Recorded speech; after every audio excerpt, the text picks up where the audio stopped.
75 കൊല്ലമായി ഭാരതത്തിന് സ്വാതന്ത്ര്യം കിട്ടിയിട്ട്.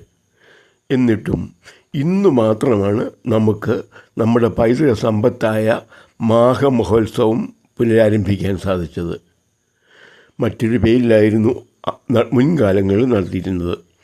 എങ്കിലും ഇത് നമുക്ക് പറ്റിയ ഒരു വലിയ ഒരു തെറ്റാണ്. നമുക്ക് നഷ്ടപ്പെട്ടു പോയത് ഭാരതീയ പൈതൃകത്തിൻ്റെ ഒരു വലിയ സമ്പത്താണ്.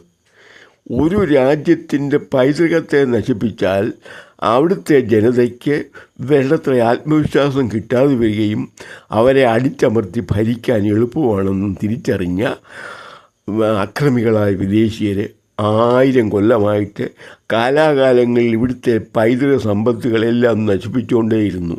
ഒന്നിനൊന്ന് ഓരോരുത്തരും അവരവരുടെ യഥാശക്തി അവർക്ക് മനസ്സിലാകുന്നതൊക്കെ, മനസ്സിലാകാത്ത ഒത്തിരിയുണ്ട്, അതിവിടെ നിലനിൽക്കുന്നുമുണ്ട്. മനസ്സിലായത് മുഴുവൻ അടിച്ചമർത്തി വേണ്ടെന്ന് വെപ്പിച്ചു. അത് നമ്മുടെ ആകെയുള്ള പുറകോട്ട് പോക്കിന് കാരണമായി. ആത്മവിശ്വാസം നഷ്ടപ്പെടുന്നതിനും നമുക്ക് മുന്നേറാനുള്ള ശക്തി സംഭരിക്കുന്നതിനും കഴിയാതെ വന്നു. അതാണ് നമുക്ക് അതിലൂടെ സംഭവിച്ചത്. ഇതിനെ അതിജീവിക്കാൻ ഇപ്പോൾ സാധിച്ചു. ഇത് ശരിക്കും ചെറിയ ഒരു കാര്യമായിട്ട് കരുതണ്ട. കാരണം നമ്മളുടെ ഭാരതീയതയുടെ ശരിയായ അർത്ഥം പുസ്തക രൂപേണ 1000, 10,000 കണക്കിന് പുസ്തകങ്ങളിലൂടെ അനേക യോഗികൾ, ഗവേഷകർ അവരെഴുതി വച്ചിട്ടുണ്ട്. യോഗികളെല്ലാം വലിയ ഗവേഷകരായിരുന്നു. അവരെഴുതി വച്ചിട്ടുണ്ട്. ഇതെല്ലാം വായിക്കാൻ ജീവിത പ്രാരാബ്ധത്തിനിടയ്ക്ക് ഒരു മനുഷ്യന് സാധിച്ചെന്ന് വരില്ല. അതുകൊണ്ട് അവരെ വളരെ ബുദ്ധിപൂർവ്വം ഒരു കാര്യം ചെയ്തു വെച്ചു. അനേക തത്വങ്ങൾ എടുത്ത് സ്വീകരിച്ച് മനുഷ്യജീവിതത്തിന് ഭൗതിക തലത്തിലും ആത്മീയ തലത്തിലും ആവശ്യമുള്ള വിഭവങ്ങൾ എടുത്ത്, അതായത് ഇതുപോലുള്ള ആചാരങ്ങൾ മുഖേന ആചാരങ്ങളിൽ കലർത്തി അവരിവിടെ നടപ്പിലാക്കി, അത് പ്രചരിപ്പിച്ചു. അങ്ങനെയാണ് ഇവിടുത്തെ ഇത്തരം കാര്യങ്ങൾ ഉണ്ടായിട്ടുള്ളത്. നമ്മൾ ഈ ആരതി എന്നൊക്കെ പറഞ്ഞ് ചില്ലറ ആശയമല്ല അതിനകത്ത്. അത് കാശിയിലും പ്രയാഗ്രാജിലും ഒക്കെ ഉണ്ട്. അതിൻ്റെ അർത്ഥം ഭയങ്കരമാണ്. മനുഷ്യ മനസ്സുമായിട്ട്, അവൻ്റെ വ്യക്തിത്വമായിട്ട്, അവൻ്റെ അബോധതലം, മനസ്സിൻ്റെ അബോധതലവുമായിട്ട്, അവൻ്റെ പാരമ്പര്യവുമായിട്ട്, പൗരാണികമായിട്ട് ബന്ധിപ്പിച്ച് ചെയ്യുന്ന കാര്യങ്ങളത് മുഴുവൻ. ചെറിയ കാര്യങ്ങളല്ലത്. അത് കണ്ടാൽ മതി, നമ്മൾ ഉണരും. നമ്മളുടെ അബോധതലത്തിൽ പല വിചാരങ്ങളും നമ്മൾ അറിയാതെ ഉണരുന്നുണ്ട്. അത് നമ്മളുടെ മൊത്തത്തിലുള്ള വളർച്ചയ്ക്ക് കാരണം ഓരോ വ്യക്തിയുടെയും. അത് ഓർത്തോണം. അപ്പോൾ ഓരോ വ്യക്തിയും ചേർന്നാണല്ലോ സമൂഹത്തിന് അതിൻ്റെതായ ഉയർച്ചയുണ്ടാവും, നല്ല വളർച്ചയിലെത്തും. അതിന് വേണ്ടിയിട്ട് നമ്മുടെ യോഗികൾ തയ്യാറാക്കിയ ചടങ്ങുകളാണ് ഇപ്പോൾ നടക്കുന്നത് ഇവിടെ. പ്രയാഗരാജിലും കാശിയിലും ഒക്കെ നടക്കുന്നത് ഇത് തന്നെയാണ്. അത് കാലങ്ങളായിട്ട് നടക്കുന്നു. അതിലൂടെ ഊർജ്ജം ഉൾക്കൊണ്ട് വളരാൻ നമുക്ക് സാധിക്കും. ഇവിടുന്ന് പ്രയാഗരാജ് പോയിട്ടുള്ളവർ ഒരൊറ്റയാൾ പോലും ഇവിടുത്തെ ഈ തിരുനാവായ മണൽപ്പുറത്ത് വരാതിരിക്കുകയില്ല. കാരണം അവർക്ക് അവിടെ നിന്ന് കിട്ടിയ മാനസികമായ ആ ഉണർവ് അവർക്കെല്ലാവർക്കും അറിയാം. പുതിയ ആൾക്കാർക്കും അവസരം കിട്ടിയപ്പോൾ അവരും വന്നു ധാരാളമായിട്ട്. ദക്ഷിണേന്ത്യൻ സംസ്ഥാനങ്ങളിൽ നിന്നെല്ലാം ആൾക്കാർ വരുന്നുണ്ട്. വെറുതെ വരുമോ? ഇത് ഒരു കോപ്രായമാണെന്ന് തോന്നിയാണെങ്കിൽ, അതായത് എല്ലാം മണ്ടന്മാരാണോ? മനുഷ്യരെല്ലാം നല്ല വിദ്യാഭ്യാസവും നല്ല അറിവുമുള്ള വലിയ നിലയിലുള്ളവരാണ് വരുന്നതിൽ ഭൂരിഭാഗം പേരും. സാധാരണക്കാരും എല്ലാ സ്ഥലത്തിലുള്ളവരുമാണ്. അവരിതിൽ പങ്കുചേരണമെങ്കിൽ അതിൽ അർത്ഥമുണ്ട്, അതവർക്ക് മനസ്സിലാക്കാൻ കഴിവുണ്ട്. അതുകൊണ്ടാണ് വന്ന് പങ്കുചേർന്നത്. ഇത് വളരെ നേരത്തെ നമുക്ക് ഇത് ആരംഭിക്കേണ്ടതായിരുന്നു. എങ്കിൽ കേരളത്തിൻ്റെ ഗതി ഇതിനേക്കാളൊക്കെ വളരുമായിരുന്നു, ഒത്തിരി മുന്നോട്ട് പോകുമായിരുന്നു. മനുഷ്യൻ്റെ പുരോഗതിക്കനുസരിച്ച് മനുഷ്യൻ്റെ മൊത്തത്തിലുള്ള വികസനം, സാമൂഹ്യ, സാമ്പത്തിക, ബുദ്ധിപരമായ എല്ലാ രംഗങ്ങളും വൈകാരിക മേഖലയൊക്കെ പരിഷ്കരിക്കപ്പെടുകയും വളരെ വിപുലപ്പെടുത്തുകയും ചെയ്യും ഇത്തരം ചടങ്ങുകൾ. ഒരിക്കലും ചടങ്ങുകൾ ഹൈന്ദവീയമായ ഒരു ചടങ്ങിൽ നിന്നും മാറി നിൽക്കരുത്. കാരണം ഇതിനകത്തെല്ലാം ഒളിച്ചു വച്ചിരിക്കുന്നത് ഗൂഢസത്യങ്ങളാണ്. മനുഷ്യ പ്രകൃതത്തിൻ്റെ ഒളിഞ്ഞു കിടക്കുന്ന ചില വശങ്ങളാണ് ഇതിനകത്ത് ഉൾപ്പെടുത്തിയിരിക്കുന്നത്. നമുക്കറിയത്തില്ല നമ്മുടെ അബോധതലത്തിൽ എന്തൊക്കെ ഉണ്ടെന്ന്. അത് തലമുറകളായിട്ട് ഭാരതീയനാണ് നമ്മളെല്ലാവരും. അത് ഈ ഇവിടുത്തെ വനവാസി മുതൽ നമ്പൂരി വരെയുള്ള എല്ലാവരും അത് തന്നെയാണ്. നമ്മുടെ പൈതൃകമാണ് ഈ യോഗികൾ എഴുതി വച്ചിരിക്കുന്നത്. ഇവർക്കെല്ലാം ഇത് പ്രയോജനപ്പെടുന്നതാണ്. ഉള്ളിൻ്റെ ഉള്ളിലേക്ക് ഇതിൻ്റെ ആ ചടങ്ങുകളുടെ അർത്ഥം അവനറിയാതെ തന്നെ കടന്നു ചെല്ലും.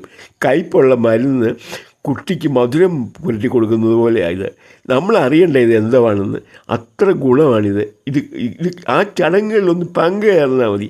അപ്പോൾ അവിടെ വെച്ചുണ്ടാകുന്ന ഒരു പ്രത്യേക ഒരു ഊർജ്ജമുണ്ട്, അവിടെ അഡീഷണൽ ഉണ്ടാകുന്നുണ്ട് അവിടുത്തെ ചടങ്ങുകളിൽ നിന്നും.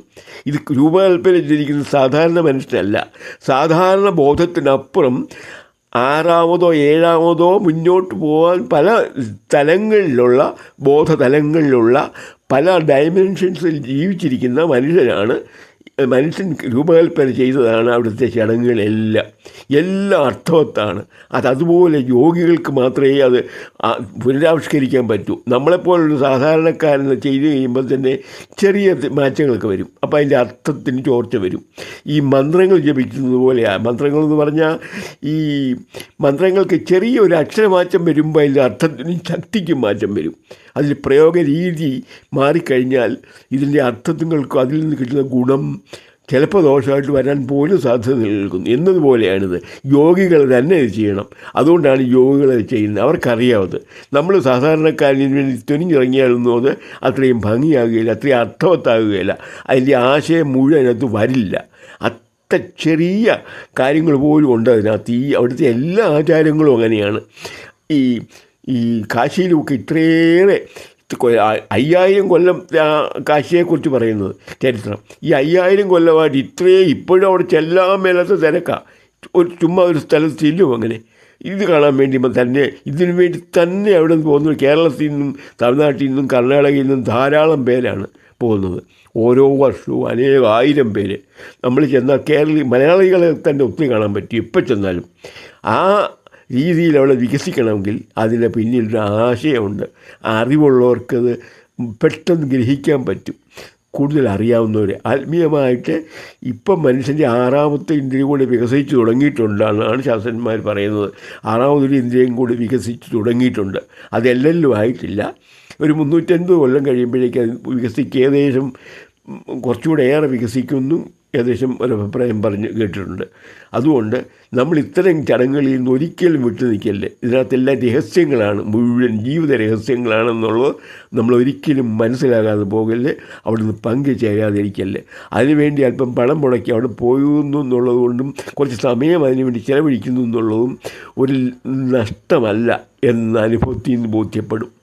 എപ്പോൾ ഇത് എവിടെ വന്നാലും, ഇന്ത്യയിൽ എവിടെ വന്നാലും ഇത്തരം മാമാങ്കം പോലുള്ള ചടങ്ങുകൾ വന്നാലും അതിൽ പങ്കുചേരണം. അതുപോലെ ഈ ആരാധന നടത്തുന്ന ചില ക്ഷേത്രങ്ങളുണ്ട്. അവിടെ ചെന്നാലുണ്ടാകുന്ന ആ വികസനത്തെക്കുറിച്ച് അവർക്ക് അറിയാം. അതുകൊണ്ടാണ് ഈ ആൾക്കാർ വല്ലതും അവിടെ ചെല്ലുന്നത്. അല്ലാതെ ചുമ്മാ വിവരക്കേടിൻ്റെ ഉള്ളിലോട്ട് പോകുന്നതല്ല. അന്ധമായി വിശ്വസിക്കുന്നവരല്ല ഹിന്ദുക്കൾ പൊതുവെ അല്പം ആലോചനാപൂർവ്വം മാത്രമേ ഇത്തരം കാര്യങ്ങളിൽ ഇടപെടുകയുള്ളൂ. അതായത് വെറുതെ അല്ല അതുപോലെ അങ്ങ് മതം പറയുന്നതെന്നും പറഞ്ഞ് വിശ്വസിക്കുന്നവരല്ല. ഇപ്പോൾ ഹിന്ദു മതം അതൊക്കെ പറയുന്നുണ്ട് എന്നും കണ്ടിട്ട് ഹിന്ദു തന്നെ അതെല്ലാം സ്വീകരിക്കണമെങ്കിൽ അവനത് എന്തെന്ന് മനസ്സിലാകാത്ത കാര്യങ്ങളുണ്ടെന്ന് അവനറിയാം. അതുകൊണ്ടാണ് ഇതിലൊക്കെ മനസ്സിലാകാത്ത കാര്യങ്ങളാണെങ്കിലും ഇതിലൊക്കെ പങ്കുചേരാനാണ് അവിടെ എത്തുന്നത്. ഇത് നമുക്ക് കിട്ടിയ ഒരു മഹാഭാഗ്യമായിട്ട് നമ്മുടെ കേരളീയ ജനത ഇത് മനസ്സിലാക്കണം. ഇവിടെ എല്ലാ മതത്തിൽപ്പെട്ട ആൾക്കാരും ധാരാളം വരുന്നുണ്ട് അവിടെ. അല്ലാതെ ഹിന്ദുക്കൾ തന്നെയല്ല, അത് മനസ്സിലാകുന്ന ധാരാളം ആൾക്കാരുണ്ട്. കാരണം പൈതൃകം ഒന്നല്ലേ. ഉള്ളിൽ കിടക്കുന്ന ഈ ഉറങ്ങിക്കിടക്കുന്ന ആശയം വിചാരങ്ങളെല്ലാം ബേസിക് ഹൈന്ദവീയമായതുകൊണ്ട് മറ്റ് മതങ്ങളായവർ പോലും ഇപ്പോൾ അവിടെ വരുന്നുണ്ട്. ധാരാളം പേരുണ്ട്. പോയിട്ട് വന്നവരോട് ചോദിച്ചാൽ മനസ്സിലാവുന്നത്. അത് നമുക്ക് അവരുടെ ആ ആചാരങ്ങളും കാര്യങ്ങളും അവരുടെ ആ അടിസ്ഥാന രീതികളും കാണുമ്പോൾ അത് ആരാണെന്ന് മനസ്സിലാവും. എന്നാൽ അവർക്ക് ശീലമില്ലാത്ത കാര്യങ്ങൾ ഇവിടെ വെച്ച് ചെയ്യല്ലേ. അതുകൊണ്ടാണ് പലരും അതുപോലെ ഹിന്ദുക്കൾ ചെയ്യുന്ന പോലെ ചെയ്യുന്നവരുമുണ്ട്. ഏതായാലും ഈ ദക്ഷിണേന്ത്യക്ക് ഒരു ഉണർവിന് കാരണമായി നമുക്കെല്ലാ സംസ്ഥാനങ്ങളിൽ നിന്നും അടുത്ത ആഘോഷം വരുമ്പോഴേക്ക് മുഴുവൻ പേരെ എത്തിക്കണം. ഇപ്പം തന്നെ ധാരാളമുണ്ട്. 3 സംസ്ഥാനങ്ങളിൽ നിന്നുള്ള ഇപ്പോൾ കൂടുതൽ വരുന്നത്. ഹിമാലയ സാനുക്കളിൽ നിന്ന് വരുന്നവരുണ്ട്, വടക്കേ ഇന്ത്യയിൽ നിന്ന് വരുന്നവരുണ്ട്, യോഗികൾ ധാരാളം വരുന്നുണ്ട് ഹിമാലയത്തിൽ നിന്നും. ഇതെല്ലാം ഉണ്ട്. ഇത്രയും ഞാൻ പ്രതീക്ഷിച്ചില്ല ഇത്രയും വികസിച്ച് വരുന്നത്. ഇത് അറിഞ്ഞപ്പോൾ ഞാൻ വിചാരിച്ചു ഒരു സാധാരണ ഒരു വലിയ സമ്മേളനം എന്ന് ഉദ്ദേശിച്ചു. ഇതല്ല, ഇതേതാണ് പ്രയാഗരാജിൻ്റെ ഒപ്പം എത്തില്ലെന്നേ ഉള്ളൂ. ഏതാണ്ട് ആ ഒരു രീതിയിലാണ് തുടങ്ങി വല്ലതല്ലേ. ഇത്രയും വിപുലമായി നടന്നെങ്കിൽ ഇത് മുന്നോട്ട് വരുമ്പോൾ എങ്ങനെ ആയിരിക്കും എന്നൊന്ന് കണക്ക് കൂട്ടിയെടുക്കാവുന്നതാണ് നമുക്ക്. ഏതായാലും ഇത് നല്ല കാര്യമായിപ്പോയി. അഭിമാനപൂർവ്വം ഏത് കേരളീയനും ലോകത്തിൽ എവിടെയും അഭിമാനിക്കാവുന്നൊരു വലിയ സംഗതിയാണ് ഇവിടെ നടന്നിരിക്കുന്നത്. 250 കൊല്ലം മുമ്പ് ബ്രിട്ടീഷുകാരൻ നമ്മളെ അടിമയായിട്ട് സൂക്ഷിക്കാനുള്ള സൗകര്യത്തിന് വേണ്ടി നിർത്തലാക്കിയ ഒത്തിരി കാര്യങ്ങളിലൊന്നാണിത്. കേരളത്തിലെ അടിമ ആക്കാൻ അവർക്ക് സൗകര്യം കൂടുതൽ കിട്ടാൻ വേണ്ടിയാണിത് നിർത്തലാക്കിയത്. അവൻ്റെ ആത്മവിശ്വാസം, അവൻ്റെ സ്വന്തം വ്യക്തിത്വം വികസിച്ച് വന്നാൽ അവനെ അടിമപ്പെടുത്താൻ അല്പം ബുദ്ധിമുട്ടാണ്. അത് മനസ്സിലാക്കിയവർ. അതാണ് നമുക്ക് പറ്റിയത്. 250 കൊല്ലം മുമ്പ് മാമാമംഗ എന്ന രീതിയിൽ നടത്തിയിരുന്ന ഈ ചടങ്ങ് നിർത്തലാക്കി. അന്ന് വേറെ ചിലതോടെ രാജാക്കന്മാർ കൃത്യമായിട്ട് ചേർത്തിരുന്നു.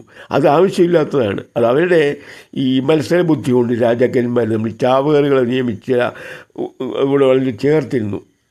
അപ്പോൾ കുറച്ച് ഉള്ള എങ്കിൽ പോലും അത് ആവശ്യമില്ലാത്തത്, അത് രാജാക്കന്മാർ ചേർന്നതാണ്. അതൊരിക്കലും മനസ്സിന് പറ്റുന്നതല്ല.